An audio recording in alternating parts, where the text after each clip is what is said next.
రెండో విషయం నేను చెప్పబోతున్నాను, ఏమో తెలుసా? పైన ఆకాశము నుండి భూమి మీదకి వర్షం కురిపించిన బలమైన ప్రవక్తను, అలాగే పైన ఆకాశము నుండి భూమి మీదకి అగ్ని కురిపించిన ప్రవక్తను, చనిపోయిన వానిని బాగు చేసి జీవములోనికి తీసుకుని వచ్చిన ప్రవక్తను, కొంతకాలం ఉదయం సాయంకాలం నిరవధికంగా మాంసాహారముతో పోషించిన పక్షిని నేనే, నా పేరు కాకి అంటారు. ఇంతటితో నా ప్రసంగాన్ని ముగిస్తున్నాను.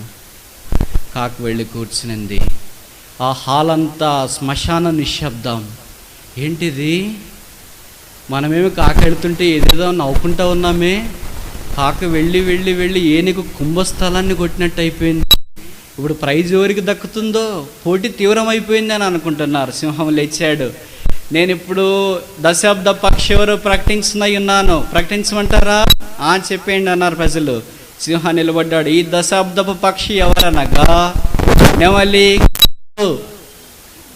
ఈ దశాబ్ద పక్షి ఎవరనగా చిలుక కాదు. ఈ దశాబ్ద పక్షి ఎవరనగా కోకిల కాదు.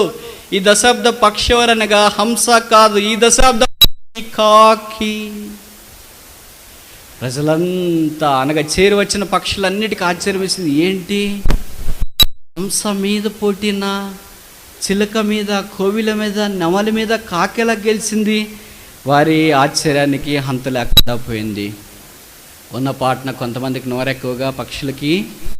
వాళ్ళు లేచి అడిగారు, సింహం గారు, మీరు ఏ ప్రణాళిక ప్రకారం కాకిని ఈ దశాబ్ద పక్షిగా ప్రకటించినారు?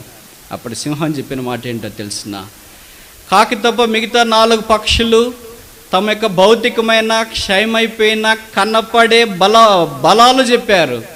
కాకి మాత్రం అంతరంగమైన, ఆత్మ సంబంధమైన, దైవికమైన